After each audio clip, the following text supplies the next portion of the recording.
안녕하십니까, 황금대주입니다. 안녕하세요, 임장머신입니다. 저희가 매달 한 달 동안의 토지 시세나 전세 이런 시세들을 한번 저희가 트래킹을 해서 말씀을 드리고 있는데, 실거래가 기준으로 3월 말까지 제가 정리를 해서 월간 황금대지 이제 5월호를 찍을 건데, 이번 달부터는 저희가 이거를 방송으로도 하고 저희가 또 잡지로도 구성을 했습니다. 이제 보시면은 나름 좀 구색을 맞췄어, 그죠? 맞춰가지고 좀 얘 얼굴 빼고는 좀 다 마음에 드는 것 같아요, 그지? 그래서 월간 황금대지 잡지처럼 이렇게 해서 저희가 PDF로 매달 초에 여러 가지 좀 정보를 담아가지고 무료로 배포를 하고 있어요. 어떻게 구성되어 있냐면, 서울 기준으로 토지랑 이제 건물에 대한 시세 변동이 그 매달 어떻게 변화하고 있는지, 거래량이랑 평당가, 그 다음에 그 달에 제가 생각했을 때 주요 부동산 뉴스 간략히 다루면서 거기에 따른 그냥 제 생각 칼럼식으로 해서 좀 작성을 해봤고, 그 다음에 저희가 또 뭐 임장을 수시로 나가는데, 그 달에 나갔던 임장 중에 그래도 좀 괜찮았던 지역을 우리 임장머신이 칼럼을 써서 여기다 또 기재를 했습니다. 저희가 또 이제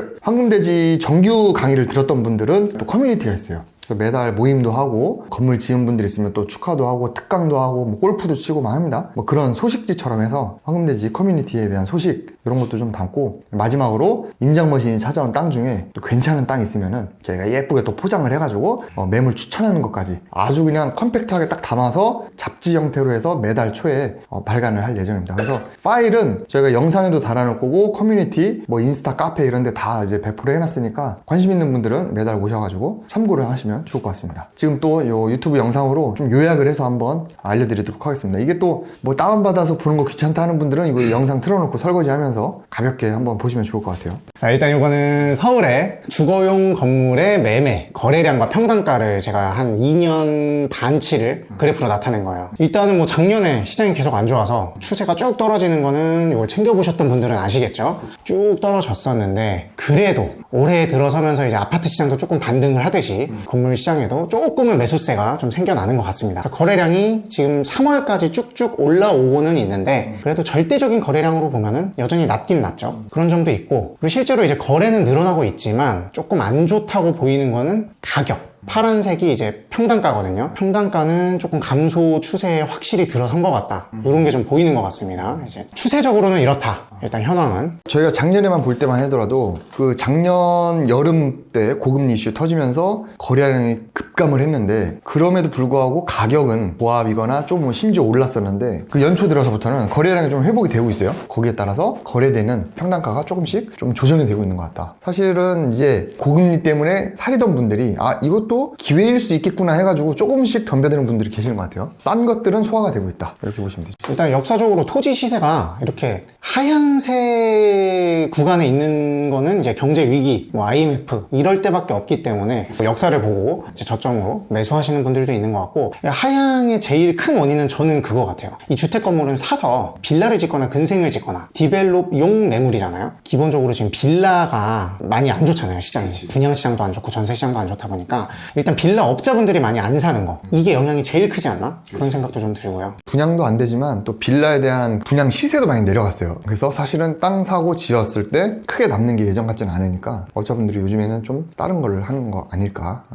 다음은 이제 여러분들이 관심 많은 근생 건물, 상업용 건물의 매매 거래량과 평당가입니다. 이것도 마찬가지로 거래량이 추세는 주택 건물과 비슷해요. 21년이 아주 좋았고, 거래량은 22년도 중반까지는 좋았는데 쭉 떨어지다가 이것도 이제 그나마 2, 3월 쭉 반등에 계속 추세를 이어가고 있는 것 같아요. 그래도 주택 거래량보다는, 절대 거래량이 낮은 건 맞지만 주택보다는 화랑기 때 대비 한 절반 정도니까 거래량이 아주 나쁘진 않은 것 같아요. 그래도 좀 많이 살아나고 있다. 이번 달은 평당가가 소폭 반등하기는 했는데 1, 2월에 워낙 급락을 했었기 때문에 가격적으로는 여전히 조금 낮은 쪽에 있다. 고점 대비는 낮은 쪽에 있고, 그래도 2021년 구간 정도? 그러니까 한 2년 전 가격에 이제 근생건물 살 수 있다. 그러니까 이렇게 좀 볼 수 있을 것 같아요. 그래서 제가 볼 때 이 거래량이 1, 2월 달에 굉장히 적었잖아요. 적었지만 없진 않잖아요. 이분들이 굉장히 사실 싸게 잘 산 거지. 그래서 이분들이 나중에 뭐 이게 좀 부합하다가 좀 나중에 또 오를 거 아닙니까? 그러면은 그때 굉장히 좀 이때 이득 본 사람들이 여기 있을 것 같고, 주택에 대한 시장이 안 좋다 보니까 상업용 건물로 좀 몰리는 추세도 있어요. 그런 것도 있고, 평당가도 보면은 아무래도 이제 좀 수요가 몰리다 보니까 소폭 상승하는 걸로 이제 딱 했는데, 4월이나 이런 데이터도 한번 관심 있게 보면 좋을 것 같아요, 이거는.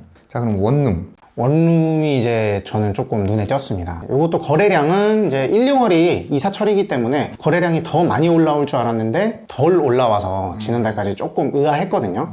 그래도 다행인 건 3월까지 일단 2월 거래량을 좀 이어나가고 있고요. 보시면. 그리고 뭐 작년 하반기랑 어떻게 보면 비슷한 수준이죠. 지금 2, 3월이 아주 나쁘지는 않은 것 같고 역시 전세가 좀 기피하고는 있지만 최소한의 수요는 어느 정도 있는 것 같아요. 거래량 기준으로는. 그리고 사실 눈에 띄었던 거는 2년 동안 1억 2천만 원에서 1억 3천만 원 구간 밴드에서 왔다 갔다 했는데 시세가 2년여 동안은 최고점을 찍었어요. 평균가 기준으로. 그래서 이게 좀 신기하기도 하고 눈에 띄는 부분이었어요. 이게 지금 평균이지? 네. 그러니까 이제 원룸도 거래량은 뭐 똑같이 별로 안 좋긴 하는데 일단 거래가 됐다라고 하는 거는 좀 비싸더라도 좋은 것만 되는 게 아닐까 약간 그런 생각도 들고 그 전에 건물 가격이나 땅값 같은 경우에 조금 이제 하락세도 있고 했는데 그 임대 시세 같은 경우에는 일시적으로 작년 연말에 이렇게 떨어진 거 말고는 크게 하락한다기보다는 임대 시세는 오르면 올랐지 그렇게 크게 흔들림은 없는 것 같다. 특히 원룸 시장이 그런 것 같아요. 그렇지. 사실상 1억 2, 3천만 원을 그냥 쭉 꾸준히 유지하고 있다. 그렇게 보면 되겠죠. 근데 이런 건 나중에 우리 화랑기 와서 땅값이 엄청 올라도 이것도 많이 오르진 않을 것 같아요. 그만큼 조금 내려가지도 않지만 막 올라갈 때 올라가지도 않는 심리적인 약간 가격 방어선도 좀 있는 것 같고. 이번에는 이제 가장 최근 이슈가 또 되고 있는 빌라 전세 관련한 데이터입니다. 투룸과 쓰리룸을 제가 나눠서 분석을 했는데 이 붉은색 기둥이 투룸 거래량이고요. 노란색 기둥이 쓰리룸 거래량 이렇게 보시면 되고 이거는 여러분들 전세 네, 전세 거래량입니다. 신축 빌라의 전세 거래량. 그리고 초록색이 투룸 빌라의 평균 전세가, 파란색이 쓰리룸 빌라의 평균 전세가 이렇게 보시면 돼요. 일단 거래량이 이것도 늘기는 늘었습니다만 역시 화랑기 때 대비는 많이 안 좋고 특히 쓰리룸이 정말 안 좋다. 쓰리룸은 진짜 반등도 많이 못했어요. 쓰리룸 쪽은 워낙 아파트랑 상품성이 겹치는 것도 있지만 전세가도 이제 그만큼 높아서 금리의 영향도 받고 전세 사기에 대한 그런 부정적인 영향도 받고 더불어서 아파트 전세가도 내려가다 보니까 경쟁력에서 좀 밀리는 게 좀 데이터에서도 보이는 것 같아요. 이 시세도 보면은 파란색이 쓰리룸 전세 평균가인데 지금 추세적으로 이거는 계속 꺾이고 있죠. 서울 평균 기준 4억까지 올라왔던 전세 시세가 거의 3억 초반까지 떨어졌으니까 거의 20% 떨어졌다 이렇게 볼 수 있겠죠. 고점 대비. 근데 이제 비교적 소형인 투룸은 원룸과 비슷하게 이번 달에 시세가 반등하기도 했고 고점 대비로 비교하면 한 15% 정도 하락을 한 수준이에요. 그리고 2년 전이랑은 비슷한 수준이죠. 여전히. 역시 소형 주택이 아파트랑 상품성도 안 겹치고 전세가 자체가 절대가 자체가 낮으니까 조금은 하방 경직성이 있다 그렇게 보입니다. 그래서 이것도 아파트 관심 있는 분들이 보면은 비슷할 것 같아요. 그래서 우리가 상급지로 갈아탈 때 보통 이렇게 시장이 어려울 때 상급지랑 하급지랑 좀 붙는 경향이 있잖아요. 갭이 줄죠. 그치, 갭이 주니까 이때 좀 갈아타고 하는데 이것도 이제 빌라 안에서 투룸이랑 쓰리룸이 약간 위아래였는데 이제 붙어가는 것 같아요. 그죠? 그렇죠. 아, 쓰리룸 너무 위험한데 그러니까 수요가 약간 투룸 쪽으로 오는 것 같고 근데 다만 전세 사기가 이렇게 하루 이틀 만에 바로 이렇게 뭐 이슈가 해결될 것 같진 않은데 그래서 당분간은 이렇게 계속 유지될 것 같긴 한데 어쨌든 뭐 투룸은 어느 정도 하방 경직성이 좀 있다